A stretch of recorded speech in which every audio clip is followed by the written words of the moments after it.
today's show, we talk about our top 5 most disrespectful moments in sports, and we talk a little Colin Kaepernick. I think there's some unwritten rules and things that we do in sports. And here in the United States of America, one of the things we do is we stand and honor the American flag. And I think there's other ways that he could have gone about proving his points. I don't know what taking a knee did. Being involved in youth sports, shortly after that happened, I saw 8, 9, 10-year-old kids doing the same things at youth football games. And I thought what he did was disrespectful to the point to where these kids were doing the exact same thing. And did they know why they were doing it? Exactly. They don't really know. We didn't know why he was really doing it. You're tuned into the New Channel Sports Podcast, the ultimate sports talk podcast.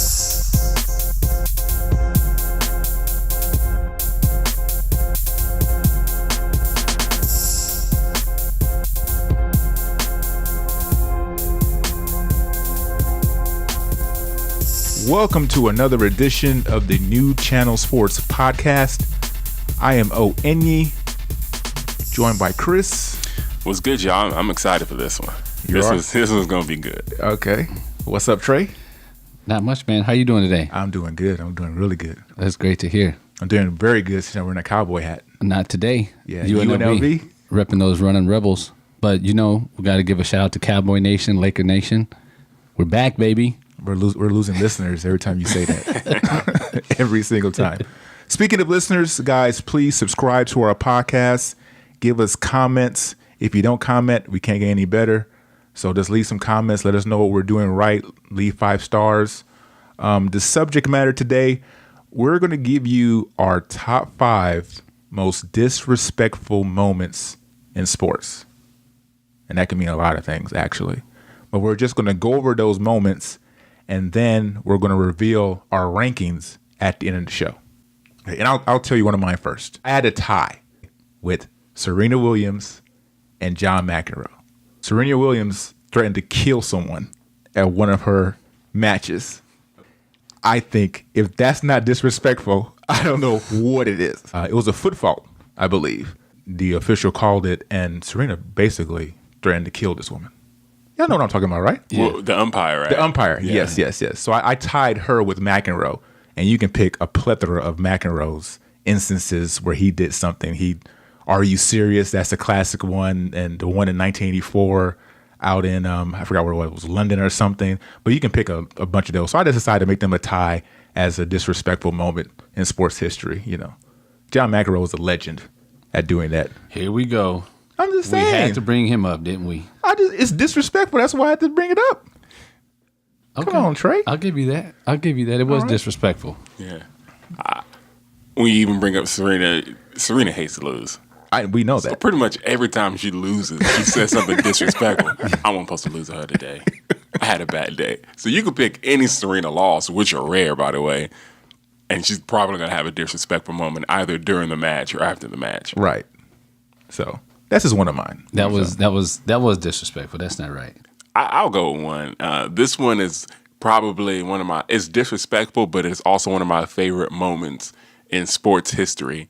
I was 1 year old when this happened, but I've seen the clip thousands and thousands of times, and it's 1992, and you have the Rain Man, Shawn Kemp, known as the Lister Blister, and absolutely destroying the Golden State Warriors with that dunk and point.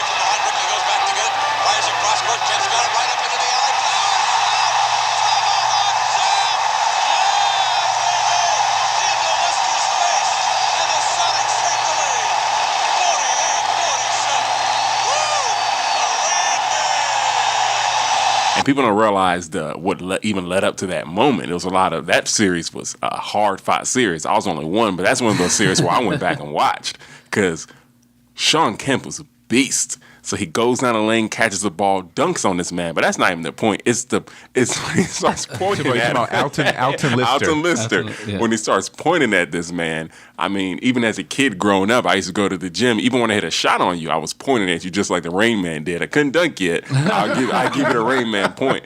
That's one of my. It was disrespectful, but it was one of the best moments for me growing up watching that. Yeah, I had that on my list as well. I have that I put a lot of things together because there are other dunks that I feel like were on that level. I have that dunk with Sean Kemp.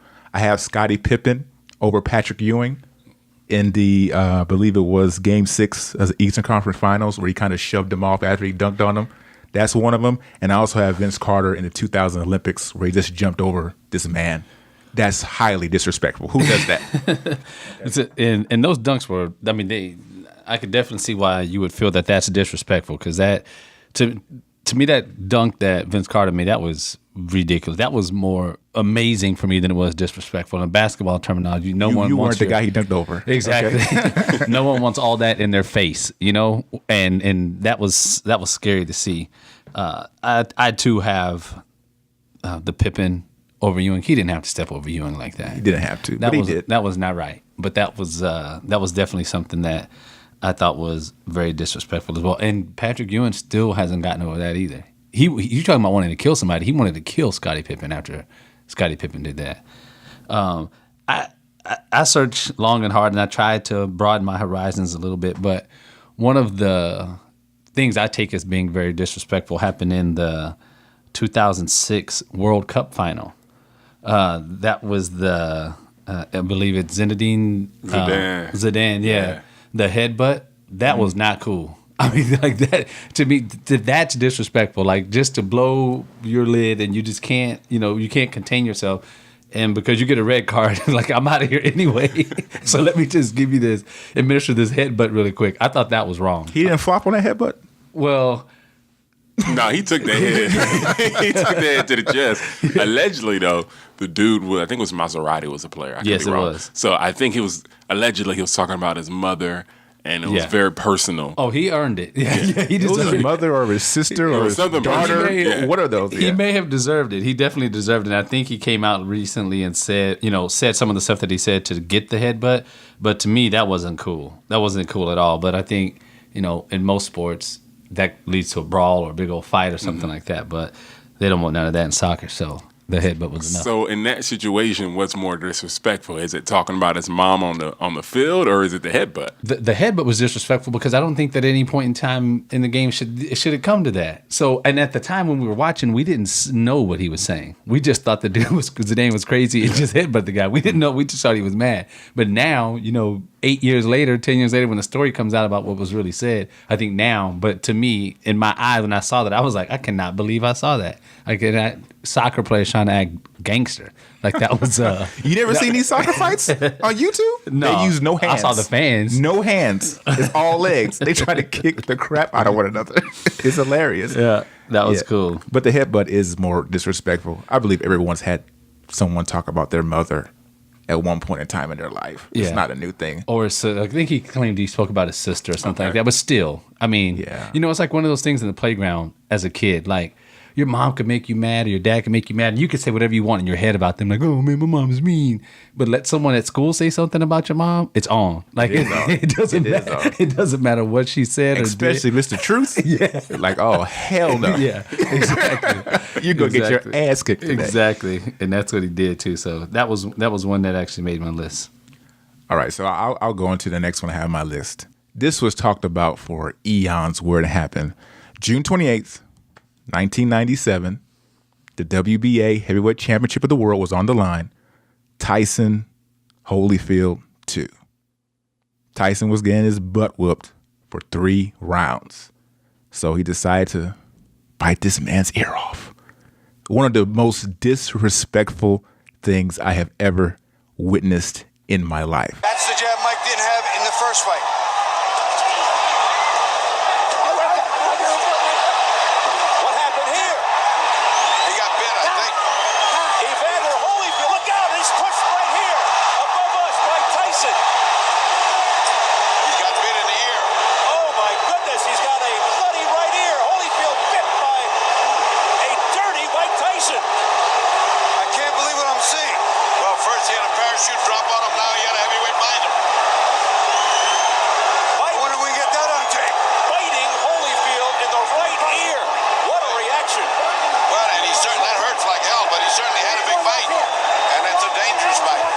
And you will probably never see anything like that again ever in boxing history.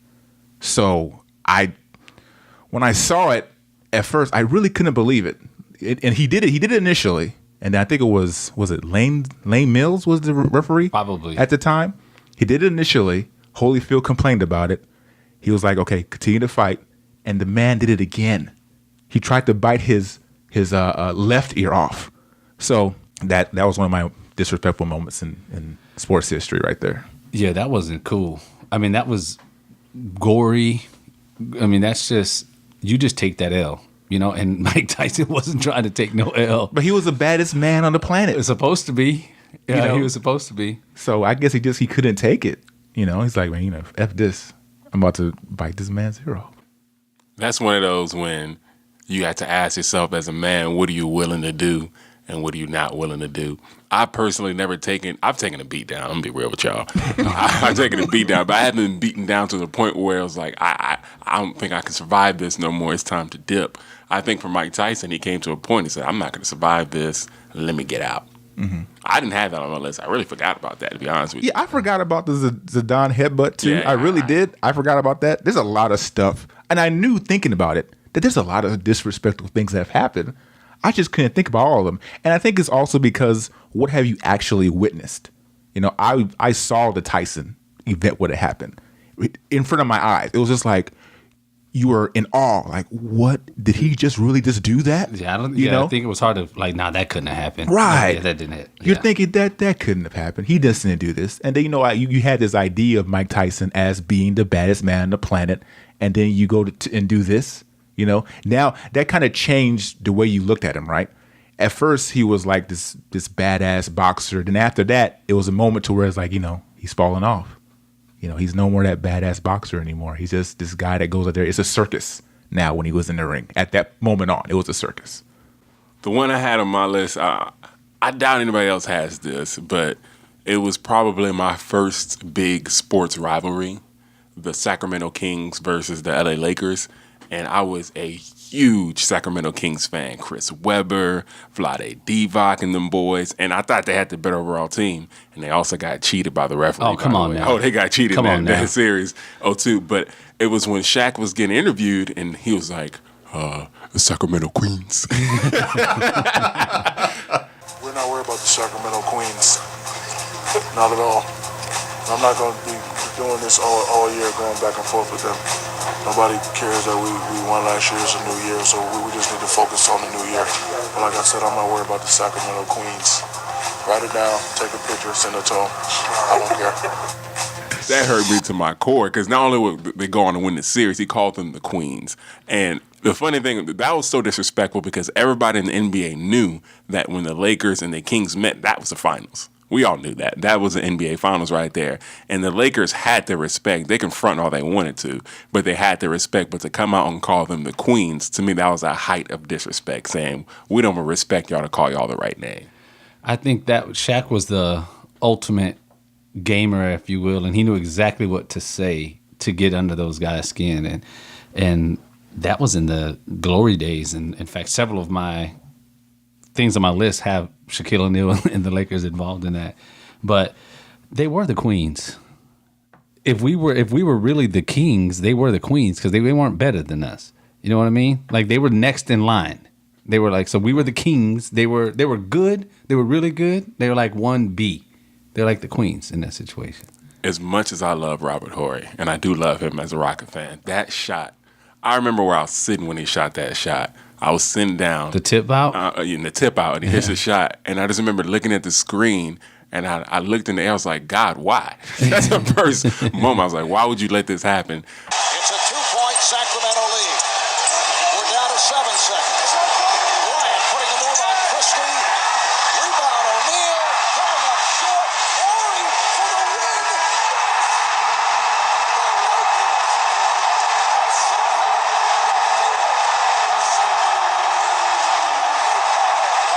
That Sacramento Kings team, in my opinion, going back and watching those games, they were the better team.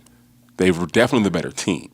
At the end of the day, the star power won out. I'll give the Lakers the credit for that. But I think Sacramento was a better team. So to hear him call them the Queens, that hurt. Like my main man Charles Barkley said, the best team always, always, always wins a 7-game series. especially when there's a crooked ref. And involved. we did Was that. that Donahue? And we did that. Yeah. Saying that you're the Queens is not a bad thing. We're the Kings. We run everything. You are the Queens. You're like, you step in when we're not available. What's wrong with that? If we weren't there, y'all would have been the Kings, but we were there, so you were the Queens. No. When Robert Horry caught that ball, Swish. did anybody think he was going to miss that shot? No. Like as soon as it went up, you're like, oh yeah, this is over. That's Big Shot Bob. He's not gonna miss that. That moment is hilarious because my mom was there, and my mom is Nigerian. And once he caught the ball, she said, "It's over." When he made the shot, my mom was like, "I already knew that was going in." Yeah. That crushed my heart. Yeah, that was. But Robert Horry, he did that for Choke City. You know, he did it for the Lakers. He did it for the man. Spurs. Like We've done 12 shows now. You said Choke City in every single show. Hey, I hope they prove me wrong, man. Oh my god! I hope they prove me wrong. The but- funny thing about that shot too is both Kobe and Shaq had an opportunity to close the game out, and they both missed the shot. Well, if Lottie Divac grabs a rebound instead of just trying to tip the ball out, that it's over. It was a tip pass basically because Robert he just stepped into it. Right, it was perfect. It was perfect. One of the disrespectful moments I have for myself happened June 28th of 08, and it was after Shaquille O'Neal and the Miami Heat won their championship, and Shaq decides to remix a song or come up with a rap and ask Kobe to tell him how his ass tasted. You know how I be. Last week, Kobe couldn't do without me. You know how I be. Last week, Kobe couldn't do without me. I call myself big, but I'm not as good as Biggie. I call myself big because I live next to Diddy. Excuse me, Diddy lived next to me. So in the hood, dog, I feel like B.I.G. Because if Biggie was still here, he would be right there on Star Island in the mansion somewhere chilling, sitting on about $500 million. Because me and Guns combined, that's $500 million. For real, dog. Now that's B.I.G.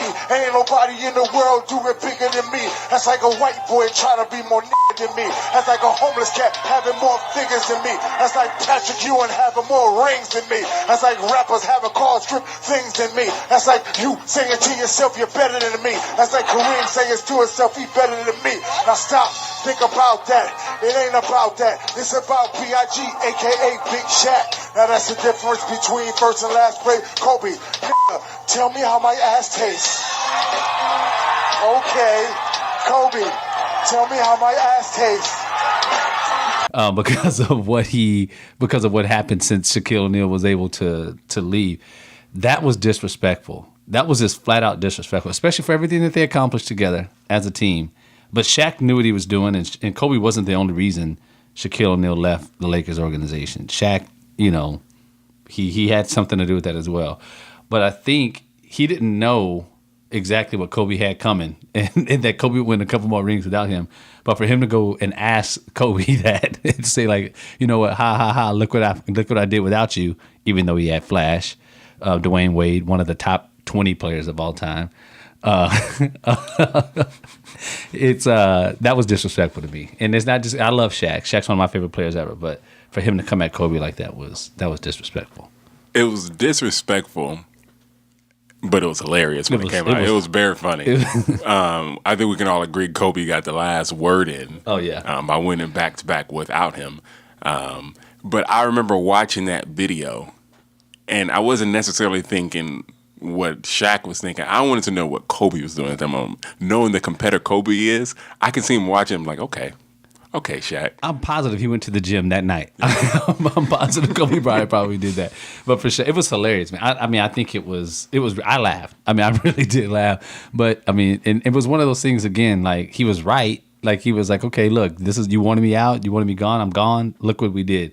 And then, but I do like Kobe's rebuttal that he, like you said, he got the last laugh and won some more ships. And don't think I didn't see what you did with Flash there. Don't think I didn't catch that. I gave you top 20. That's good.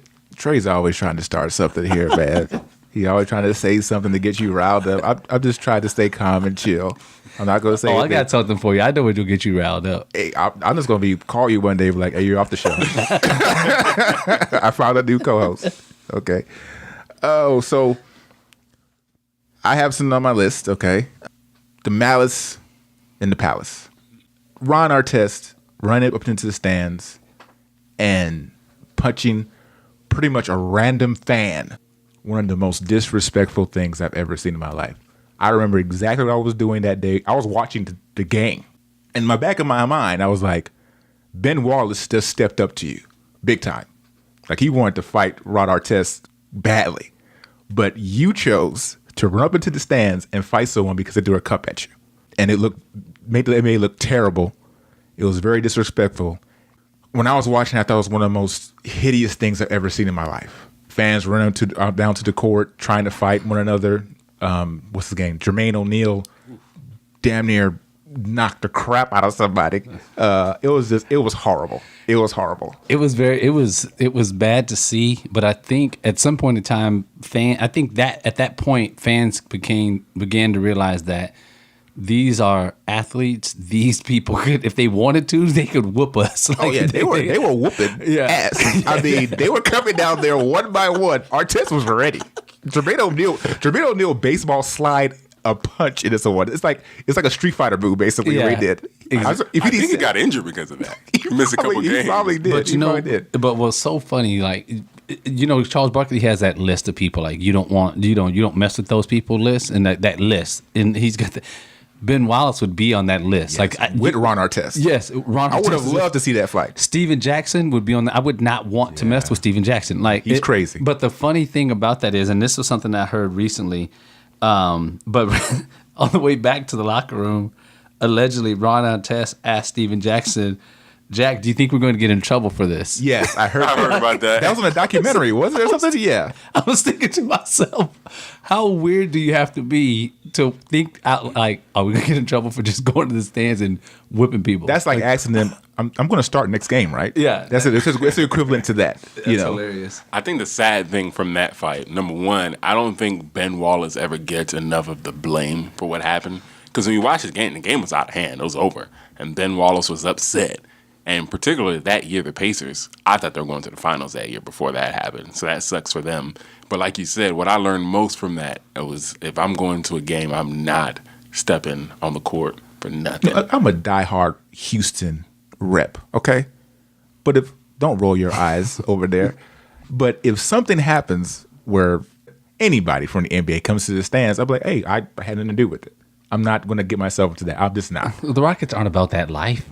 I'm not talking about the Rockets. I'm talking about going against the Rockets. Okay. Yeah, so I'm not messing with Nene. He's a one-point Rockets. I am not messing with Nene. No, Chris Humphries will get it, though. If anybody will get it, Chris Humphries will get it. If he runs into the stands, come on, let's do it. We'll go. He will get it. Yeah, right. A moment that stands out for me, and I got to lead up to it. So in the first two games, it was the Vikings versus the Packers, 05, so 04 season. And the Packers escaped both games. I think they won the first two games by field goals. So they barely won both games. So come to the playoff game at Lambeau Field, everybody thought the Packers would win and they would win by a margin. But that ain't what happened. Randy Moss had a huge game. And I remember this specifically when he scored the touchdown and he turns around and he fake drops his pants to the Lambeau crowd. What people don't realize is that's what the Lambeau faithful does before their games. They will moon you. So he does it to the fans, but that's not what's so disrespectful. The disrespectful part was Joe Buck's call and how pissed off he was. He was like, that's disgusting. Moss. Randy Moss is in for a touchdown. Oh, Al Harris playing off. Bit up on the route, and Randy Moss, without even really being able to run, as he shoots the moon to the fans here in Green Bay. That is a disgusting act by Randy Moss. And it's unfortunate that we had that on our air live. That is disgusting by Randy Moss. That moment for me, I was dying laughing. Not only because my Vikings won, I was a huge Vikings fan with Culpepper and Randy Moss, but it was more because how he did it and what he did to the Packers fans. Yeah, being a Cowboys fan, I remember that. I thought that was hilarious. I thought it was hilarious too. But I think a lot of touchdown celebrations were out of line. And if you go back and think about the football game itself and what it means, and the kids watching stuff like that, that was definitely not something they wanted to see. But You're right. I mean, Buck went crazy just to prove a point. And I don't think the NFL was ready for Randy Moss. I don't think they were ready for what he was going to bring to the table. And he was part of a few disrespectful moments. Actually, him leaving the game early was something that I was going to bring up too, because I just think it didn't make my final list, but I thought that was just disrespectful. Game's still going on. I don't care. Anything is possible in football. We've seen that. But a disrespectful moment that I didn't put in my list either also included Brett Favre and the Packers. But Brett Favre taking that slide to allow Strahan to get the sack record. To me, that record was so like coveted, right? Yeah, I mean, like that was just like you don't do that. And I think I understand what Brett Favre was trying to do, but I mean, he was on his way out too. And Strahan was that close to the record. I just don't think you dive like that just to allow him to get the record. That was very close to making the list because I'm a big stats person, as you guys know. So seeing those stats fall for cheap stuff like that, I'm not cool with that. Yeah, I forgot about that too. No one really actually brings it up when we talk about Michael Strahan's sack record. But when I first initially saw it, I was, I'm a big Brett Favre fan anyway, and that is something kind of like what he would do.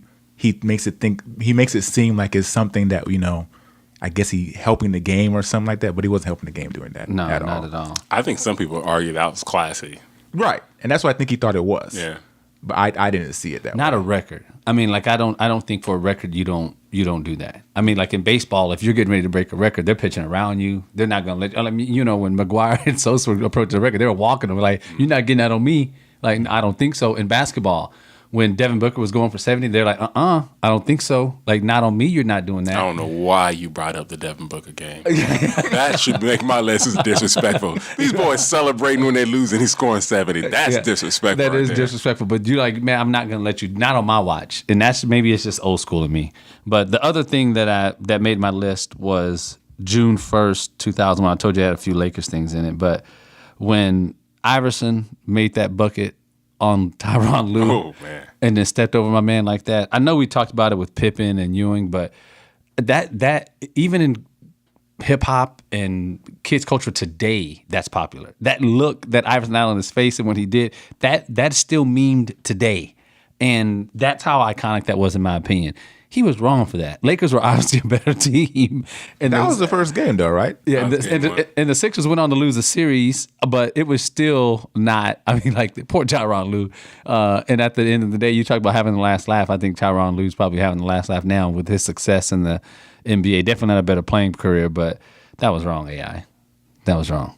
That game right there meant so much, though, because that Lakers team was so strong and so powerful, and they came in there they didn't drop a game before that. Right. They were undefeated. They were undefeated. And they're playing the Sixers team, and come on, what does everybody associate AI with? Heart. But right? Didn't they have the coach of the year, defensive player of the year, and the MVP? They had, like, I want to say Mutombo was the MVP, defensive player of the year, Iverson was the MVP, and Larry Brown was the coach of the year, if I'm not mistaken. But I think they weren't a bad team. Not anything compared to the Lakers. They were a terrible team. No, seriously. Well, you take out the Eastern Conference. Well, anyway, you take Allen Iverson off that team, they score 50 points a game. Seriously. And Mutombo, was it Mutombo the center on that team? He was. I mean, they played in the Eastern Conference. So who else can you name on that team? They had Aaron McKee. I wanted him to name. Yeah, I wanted him to name. Lynch was on that team, if I'm not mistaken. Lynch, garbage. Snow, garbage. Eric Snow hit the game winner in that game. Oh, give me a break, man. So outside of Kobe, a young Kobe, and a Shaquille O'Neal, the Lakers didn't have another Hall of Fame player on that team. But they had players. They had Derek Fisher. They had great role players. Derek Fisher, in your eyes, is like one of the greatest point guards ever. Oh, of course, he was the Laker, okay, baby. So what are you talking about? Yeah, but that's just me talking trash. That's me being a homer. Who's better, Derek Fisher or Eric Snow? Derek Fisher. Who's better, Lynch or Robert Horry? Robert Horry. I mean, come on, man. What are we discussing here? Shaq or Mutombo? You're talking about Robert Horry because of what he became hitting those big shots. Right, but one on one, I don't know that he beats. But he made big shots though. Yeah. I mean, I'm just saying that team, it was garbage. I mean, I don't even know why I'm having this discussion. Like, what are we discussing here exactly? You brought that. I just brought it up because But again, they had the coach of the year, MVP, and defensive player of the year. Lakers didn't have any of that. I'm just saying. And we won anyway. So he was just wrong for stepping over my man, Tyronn Lue, like that. We had Tyronn Lue in the game. He was playing because he was proclaimed to be the Iverson stopper. Yeah. Remember that? Yeah. And Iverson was like, okay, I'm gonna step over you. And he did. That was dirty. That was dirty. I want to bring something up. And I didn't put it on my list because I don't know how you guys feel about it or if you think it's actually disrespectful. But I think because of this man's actions, he's not in the NFL right now. Okay? Talking about Colin Kaepernick. I didn't put it on my list, but how do you feel like it was disrespectful what he did, or do you feel like it was just, something that he tried to prove a point about? And do you agree with me that that's the reason why he's not in the league right now? I don't think it was disrespectful, right? But at the same time, I can see somebody making an argument that it was, right? Right. I'm not even trying to be PC. I'm just being real. I don't find it disrespectful. I find something disrespectful, disrespecting the flag is leaving the stadium, you know what I'm saying, not participating. He just kneels on the ground, puts his hand on his chest, does what he does. I think it's obvious that's why he's not in the league right now. You cannot name me, it's 32 teams, right? Mm-hmm. You can't name me 32 backups better than Colin Kaepernick. So let's just squash that. So he's not in the league because of his actions, but actions have consequences. So I'm not one of those people saying, well, why isn't he in the league and doing all that? Because he made that decision, and that's a consequence of his actions. Now, I applaud him for making his decision. You do what you have to do, and he made a point. But I think the problem with people who do any type of protest nowadays, everybody has an idea where it's like, okay, I'm making a protest, but ultimately, what is your point? What is your goal? And you have to always recognize, even if you have a right protest or wrong protest, it doesn't matter.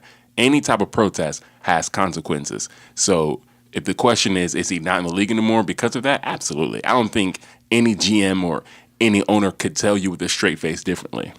To an extent, I agree with you, Chris, but I think there's some unwritten rules and things that we do in sports. And here in the United States of America, one of the things we do is we stand and honor the American flag. And I think there's other ways that he could have gone about proving his point. I don't know what taking a knee did. Being involved in youth sports, shortly after that happened, I saw 8, 9, 10-year-old kids doing the same things at youth football games. And I thought what he did was disrespectful to the point to where these kids were doing the exact same thing.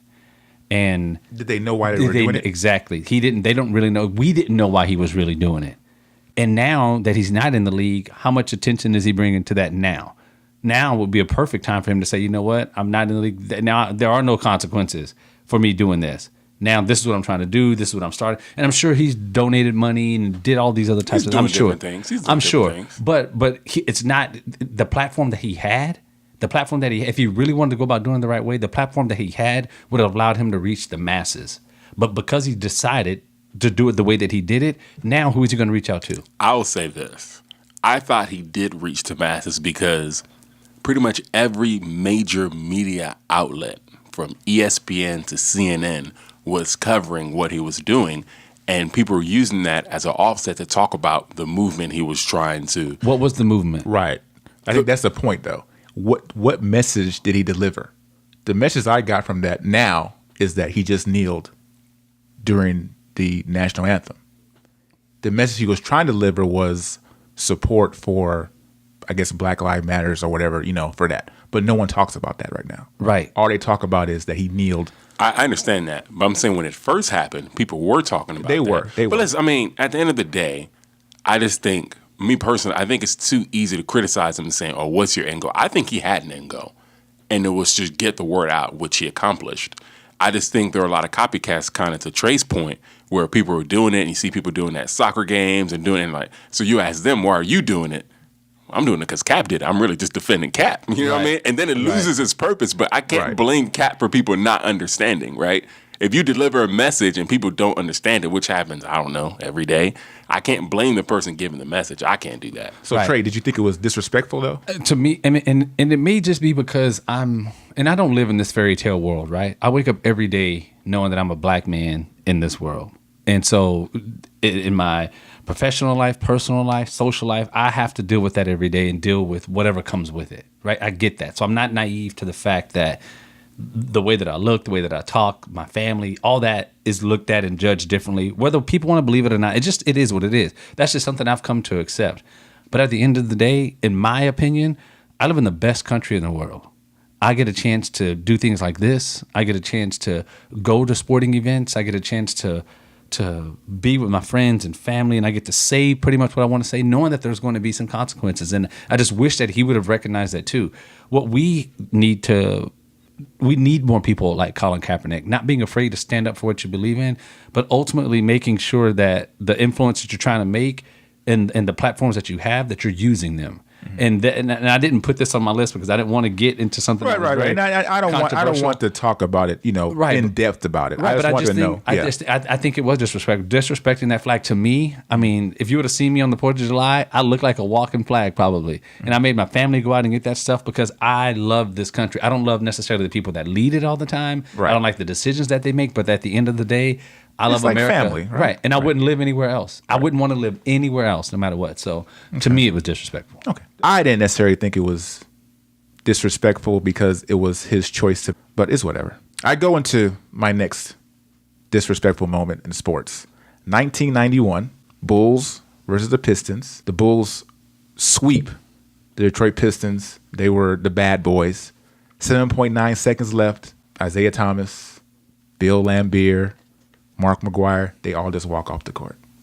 They don't shake Jordan Pippen's hands, anything like that. That was highly disrespectful. And Jordan, till this day, will not let that down. So that's on my list as well. Do you blame him? No, I don't. Absolutely not. I don't blame him. Isaiah Thomas regrets it. That's what he said. Well, that was probably one of the reasons he didn't make the Olympic team. Yeah, it's exactly why he didn't make the Olympic team. But I thought that was highly disrespectful. It was funny too, but and it came from the bad boys, so I feel like it was suitable. I think nowadays when that happens, at the end of the playoff series or finals, when players walk off the court, it's not necessarily even looked at anymore. I remember last season when the Cavaliers beat the Warriors, Clay walked off the court, and I don't think anybody even cared. Nobody even mentioned it. He didn't bother to shake. He apologized though. Okay, I'm just saying it wasn't a big deal though. I mean, nobody even talked about it. Well, the reason why it's on my list too is because with anything, when it initially happens, there's an awe to it. And then as it happens more and more in sports, it's like it loses its luster. It's like, okay, we've seen this before. But that's the first time I've actually seen a team just walk off the field and say, we're not going to shake your hand. Well, LeBron did the same thing in 2009 when the Celtics won the Eastern Conference Finals. But he dabbed them up before the game ended. He went to dab them up. Clay was like, I'm not having this right now. He straight dipped. I think it's a little difference. A lot of times what the players would do, like LeBron did during these finals. But he didn't dap everybody up. That's true. Yeah. But not everybody's a star. If I'm LeBron, I'm not dapping up anybody on the Warriors bench. Why? That was a sorely. I'll go dap up. That was a weak move. I fit it in there somehow. These are the words that Trey will always say during the podcast. Cowboys Nation, Lakers Nation, choke, and weak. Those words are guaranteed. I was just waiting for you to say weak to complete it. Well, it's about Cowboy Nation right now because we can just skip the whole thing. No, man, it was September 24th, 2000. One of my favorite players of all time now was playing for the San Francisco 49ers, and Jeff Garcia? Heck no. Terrell Owens. And when this man scores a touchdown and runs to midfield in the... Oh, I got to get mad just thinking about it. 3rd and goal. Garcia. Play fake bootleg to the right. Throws it in the end zone all alone. Terrell Owens. Touchdown, San Francisco.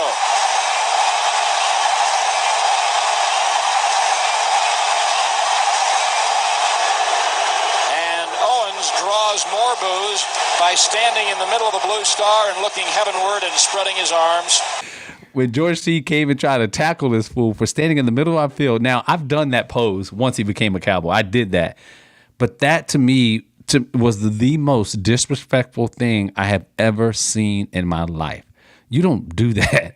You don't do that. Emmett followed it up by going to the middle of the star later on and kneeling and I guess T-Boying before T-Boying was cool. like that kind of helped me out a little He bit. slammed the football into the ground. He slammed it. Yeah. Then he did the little nail. He did the nail. Man, that hurt. That hurt. And so when it was talk about him becoming a Cowboy, I was almost to the point, it's like, no, forget him, man. If he wouldn't have been a Cowboy, I would have hated him. No matter how great he is, he's one of the best receivers ever played the game. I would have still hated him. But when he became a Cowboy, he kind of helped me forget that a little bit. Yeah. So he ran it the first time to the midfield. Emmett did it, and then he did it again, right? Right. Yeah. And he didn't get there, did he? Oh, he got there. He got there. He was about to pose, and then T came out. I was like, "Not again, player. Yeah. Not again." Yeah. And they almost got into a straight brawl because of that. And they should have. They deserve that. But that star is you get a chance to cross it when you cross midfield, but after that, you don't belong in it, player. And Terrell Owens, that you was wrong for that. I didn't look at it as being disrespectful myself. I'm sure you did. I thought it was gangster. I thought it was gangster, actually. No. Well, gangster is Frank Reich. Frank Reich is gangster. Terrell Owens was not gangster. He's American gangster. That move, that's one of those when you get into a brawl and you get back on a bus and your teammate's like, "Thanks for looking out for me, dog." For like, real. No. Yeah. I did not want to get into this fight.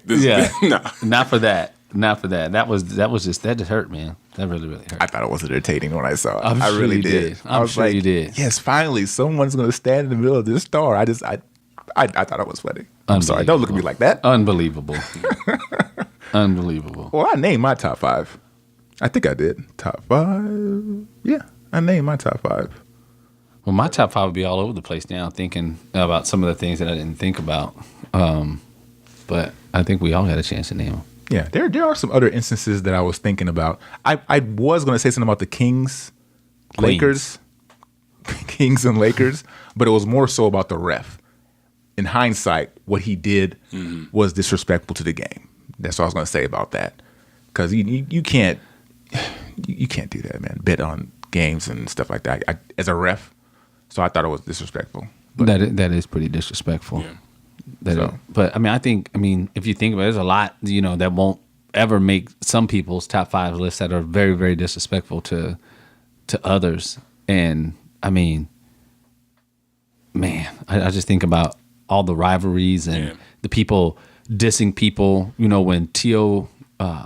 made the catch in the playoffs and was crying and stuff like that. When Kobe was crying after they were going for 4 in a row and the Spurs beat them, like people were laughing, and I thought it was disrespectful. Kind of like the comment that it hit me, kind of like what Charles Barkley did with Isaiah Thomas and shit. Like, I think players get so emotional and caught up in the game.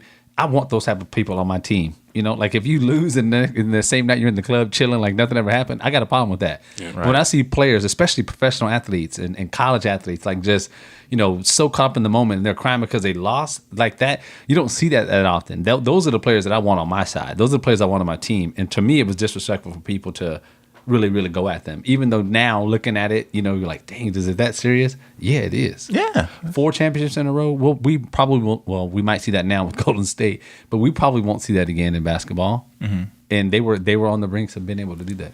I will say one that I didn't put on my list, but it was literally number 6, was Lance Armstrong. And how we all lauded him as one of the best, greatest athletes of all time. And come to find out, this boy was on roids, winning all those championships. And I think he came out, he battled cancer and all that. Oh, yeah. And it was a big story. And I guess for him to win all of those championships and have it invalidated and wiped off the books, that was one of the most disrespectful things, because he thrived off that and was to live strong and all those bands everybody wore and things of that nature. That was a fringe one on my list. Yeah, and then he just straight up lied about it day after day after day with a straight face. Did you guys see the report that came out the end of last month? I did. It might not have even affected his wins. Yeah, so allegedly the performance-enhancing drugs that him and several other cyclists were taking didn't prove to be enhancing. So, I mean, he probably really earned those based on what they're saying with the medication now. He probably really earned those, but because he took something, back to those decisions you made, because he did that, now he doesn't have his 7 yellow jerseys. But it's possible that those drugs didn't even help him, which is crazy. I didn't even see that. That report's why he wasn't in my top 5. Yeah. Wow. Yeah. But it was still disrespectful because he knew what he was doing. Yeah. Right. So, yeah. But, wow. I didn't even know that. It's funny how these things come out years later about stories. It's like, it's just funny. Reggie Miller and Spike Lee. Okay. I can't remember what name it was, but I can name different instances where Reggie Miller was just disrespectful to the Knicks in general. But when he did a little choke thing, he did something else too that no one talks about. He grabbed his, neither region, and that was just disrespectful. That would be number 6 on my list. That was extremely disrespectful.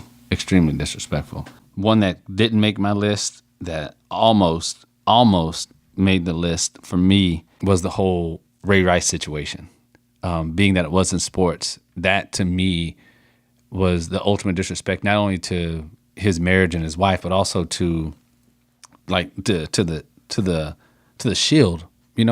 I think beyond the rules and the image of the NFL, that goes way beyond that. But for him to feel like he could do that, and I just that was just flat out to me just the ultimate disrespect for the way that it went down.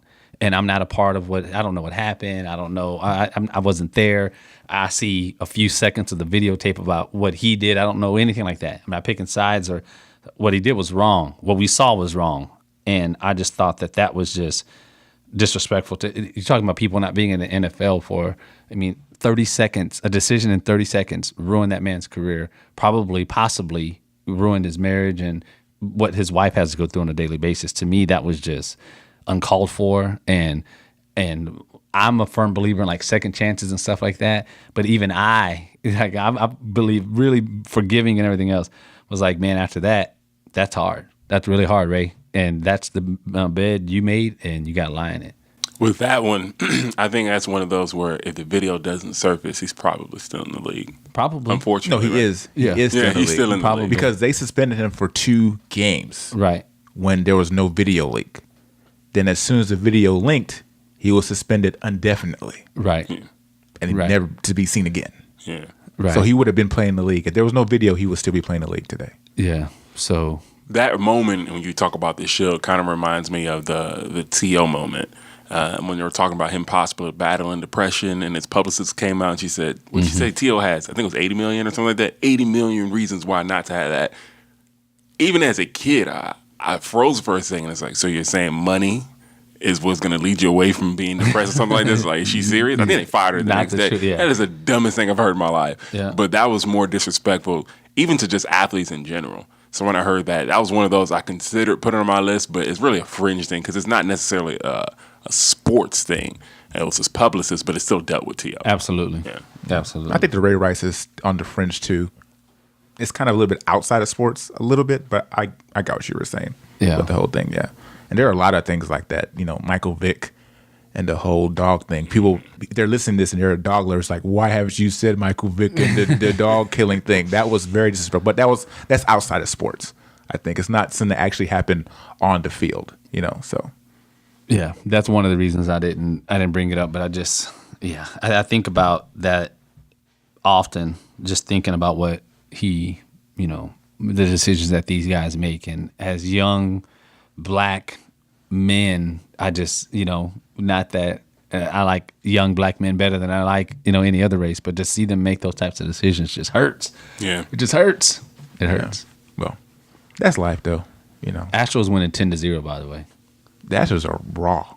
It's not just they're raw. They put up ridiculous numbers. And they have, Keiko's not even playing. It's only the 5th inning. Yeah. Oh my God. Are they playing a football game? The touchdown, the field goal? They score more than the Texans. Oh my gosh. Hey, fine. If they win a championship, fine. Whatever.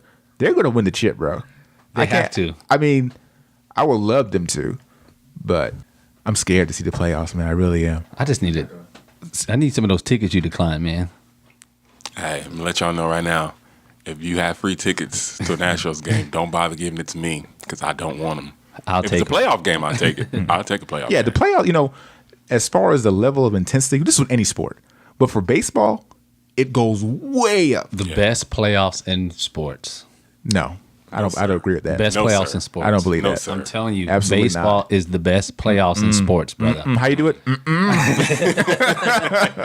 No, sir. I'm Absolutely not talking about single championship. I'm talking about from beginning to end, the baseball playoffs are phenomenal. I think baseball, out of all the top sports in America, will probably rank last for me as far as You the are playoffs. crazy. I'll tell you what is number one. You're crazy. Hockey. Hockey is Hockey pretty. is phenomenal. It's exciting. It but is phenomenal. in I'm the playoffs. I'm not going to poop on the NFL. When NFL playoffs come around, I'm ready. Super Bowl Okay. is better than the playoffs. The Super Bowl in general, yeah, is better than the playoff. But the whole from the wild card to the Super Bowl is phenomenal. I could tell you with a very good probability who's going to win the Super Bowl already. And it's still better. And I it's still cannot better. tell you who's going to win the World And Series. it's still better No, sir. than MLB No, playoffs. sir. Yes. No, sir. Yes. We'll have this discussion another time. But We will. don't trip. The MLB playoffs is phenomenal. I mean, like I said, it's the widest gap because the regular season is so damn boring. It has to be better during the playoffs. It just has to be. Who's going to win the Super Bowl? I don't know. I have no idea. You're out of your mind. Who's the best team in the NFL? I don't know. I think right now the Cowboys look good, man. The Cowboys. Cowboys look really They're number good. 2, Cowboy Nation. What's The up? Cowboys might be the best team They're the second best. in the NFL. They're but the- if they meet Aaron Rodgers again in the playoffs, Man, it's a done deal. stop tripping. So we'll forget about them.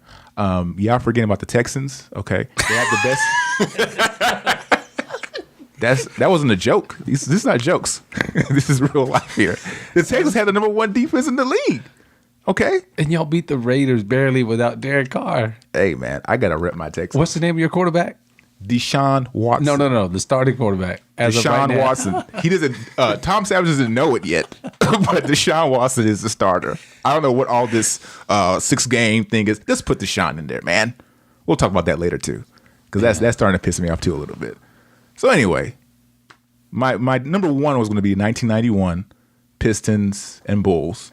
Number 2 was Holyfield and Tyson. Number 3, the Malice and the Palace. Number 4 was going to be the Dunks, the collection of dunks I had. And number 5 was going to be Serena Williams and John McEnroe's Tirades. Okay. Number 5 for me was AI's Cross on Lou. That was disrespectful. Number 4 was Randy Moss and the Moonin'. Number 3 was T.O. on the Star. Number 2 was Shaq calling them the Queens. And number 1 was definitely the Lister Blister. Yeah, mine was Zidane's Headbutt at number 5. Shaq's Tell Me How My Ass Tastes at number 4. Iverson disrespected my man Ty Lue at number 3. Pippen, I don't even want to say it, standing over Ewing like that was, to me, that was just the ultimate, especially with the way that rivalry was at that time. And then it had to be, in honor of Cowboy Nation, T.O. disrespecting our star like that. We didn't have any baseball disrespectful moments in any of our list. I thought about that too. I think The only one I can think of was, I don't know if y'all remember this, but they had a brawl. It was the Yankees and the Red Sox. And the Yankees had an older man on the field. This dude was pretty old. And Pedro Don grabs Zimmer. his, there we go, Yeah. grabs his head and throws one of the most hilarious moments I've ever seen. And the dude rolled back up. Zimmerman got right back up. That was disrespectful, though. That's Yeah. a senior citizen right there. I thought about putting what's the pitcher's name for the Astros? Old school pitcher, Nolan Ryan. Nolan Ryan. I thought about putting his beat down. Robin Ventura. Yeah. Yeah. When he charged him on the mound and he got him in the headlock and started just pummeling him. I thought about putting that on there as well, but I thought about it. Yeah, the fight between the Rangers and Astros last year, or 2 seasons ago. It was probably last year. I think it was 2 seasons ago. With Batista, Yeah. that was disrespectful. Like, you don't do that. You don't throw hands like you're not supposed to throw hands like that at a baseball game. But Who is it? Batista, the one that threw the bat? The bat flip? Yeah, that was Yeah. a great game. Yeah. That was a great series. I'll give you Yeah. that series. baseball's amazing. But series. it's nothing like the NFL. Baseball is so exciting, man. So exciting. When Aaron Rodgers, I like bringing up Aaron Rodgers' name. When Aaron Rodgers threw that Hail Mary in that game, in that playoff game last year Versus the Lions. versus the Lions, I went ballistic. Wait, was that a playoff game? It was a playoff That was a game. playoff. No, he did it more. He did one in the regular No, season. that wasn't the Yeah. Lions. He did the same season, regular season versus the Lions. He Then did during one the in playoffs. And then in the playoffs, did it against again Cardinals. Cardinals. Yeah. I mean, come on, man. The playoffs. That wasn't even his best play. Exactly. The best play was the Michael Jackson tiptoe catch on the sideline by oh my goodness, the tight end. Was it? I want to say Cook. Is it Cook? Yeah, Jared Cook. Jared Cook. Yeah, that was the moment. That was amazing. The pass and the catch were just like when I saw that, my hands were on my head. I can't do it in baseball. I'm just there looking this Then I need to take you to a baseball game, man. Now the only baseball game I'll tell you that really it pissed me off. Oh, I know where you're going with this. The Astros. Yeah. Oh my God. But they still eventually won the series. But Pujols hit, I think it was game 6 or 5, hit this monster hit home run. The crowd was ready to go erupt. Then he hits this home run. You could hear a needle drop in that stadium. And then he just holds the bat like it's his stepchild or something as he goes around the bases. It was the crazy thing about that game. That's when I knew I didn't know the rules of baseball. I was like, timeout, pass interference, something. Let's call this play back. He hit that ball so hard. Yeah. Even though the Astros got to the World Series, that broke the bullpen. They were broken after that. The thing is, if the Astros played in another city, not with the moniker Choke City, the Astros probably would have a few more World Series titles. I just think they're cursed. I really think playing in the city of Houston might curse them. So I'm hoping that they can reverse that curse. The curse was lifted when? Back when the Rockets won back-to-back championships, okay? And how many titles do we have here in Houston since then? I still think it was lifted. I just think that we have... The Comet doesn't even play here anymore. They had about like 5 or 6 maybe to start off with. Yeah, but no one cared about that, honestly. Yeah, the curse was lifted back when the Rockets won back-to-back. Because the Oilers left. The Oilers as a team, they were cursed.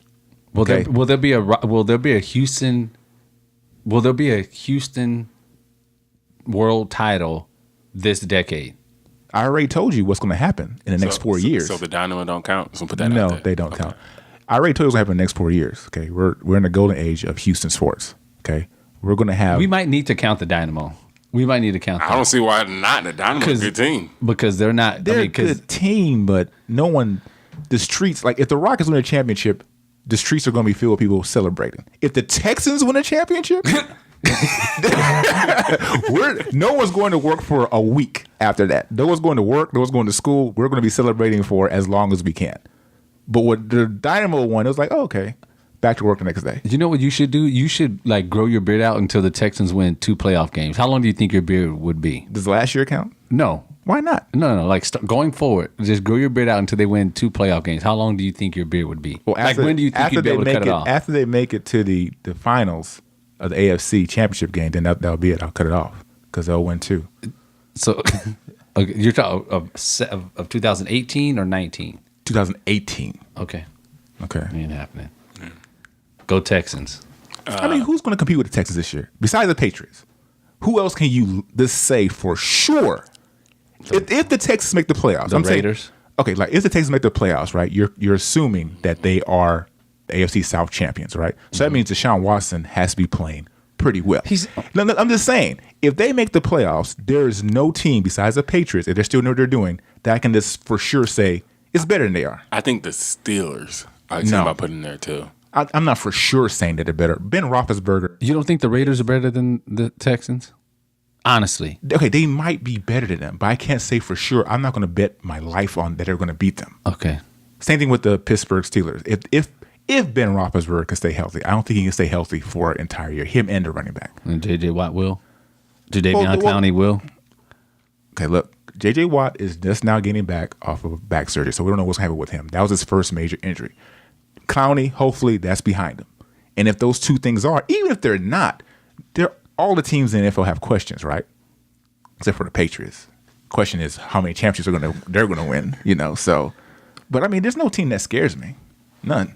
You are true homer. You are a true homer. You bring it out of me. Every time you say Nom Nom Nation or Nom Nom Nation, whatever. I don't want to say it. Okay. You bring it out of me. Let's go Texans. That's what I'm talking about, Trey. You might be here a little bit longer. All right, that's our show, guys. Make sure you subscribe to our show. Leave comments. We want to get better and better each show. If you want me to kick Trey off the show, I will do it in a heartbeat. Thanks for listening to the New Channel Sports Podcast. Leave comments. Please rate the podcast with 5 stars. And don't forget to subscribe. Check out the podcast daily for sports news and scores. Thursdays for the take of the week. And every Tuesday and Saturday for discussions on hot sports topics.